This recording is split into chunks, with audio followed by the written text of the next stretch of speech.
বাবা জলদি নিচে আসেন। কি সমস্যা বাবা? আমাদের রাজার বাচ্চা হচ্ছে না। বাচ্চা না হলে আমাদের রাজ্য কে চালাবে? আরে এটা কোনো ব্যাপার নাকি? হয়তো চার্জারের পোর্টের সমস্যা, নয় পিনের সমস্যা, চেঞ্জ করে নিলেই মিটে গেল। আরে বাবা সবকিছু করছি, এর জন্যই তো আপনার কাছে আসছি। আচ্ছা তোর ছেলে লাগবে না মেয়ে লাগবে সেটা বল। আমি যদি এখন ওকে ছেলে মেয়ে নিয়ে বলি তাহলে ও ভাববে আমি ছেলে মেয়ে নিয়ে বিভেদ করছি। তার চেয়ে বুদ্ধি কাজে লাগাই। আমার যদি মেয়ে হয় তাহলে আমি তোমাকে 1 বস্তা রূপা দেবো, আর যদি ছেলে হয় তাহলে 1 বস্তা সোনা দেবো। বাহ মহারাজ, ছেলে নেওয়ার জন্য কত সুন্দর বুদ্ধি কাজে লাগালেন। আমার তো সোনার রূপা দুইটাই চাই। এই নেন মহারাজ, এটা মহারানীকে খাইয়ে দেন, তাহলে বাচ্চা হয়ে যাবে। আর বাচ্চা হয়ে গেলে আমার উপরটাও নিয়ে আইসেন। এই না মন্ত্রী, এটা মহারানীকে খাইয়ে দাও, তারপর ওর উপহারের ব্যবস্থা করো।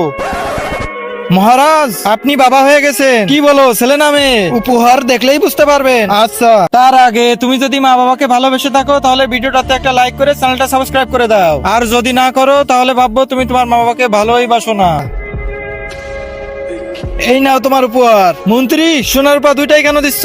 মহারাজ এর কাছেই শোনেন।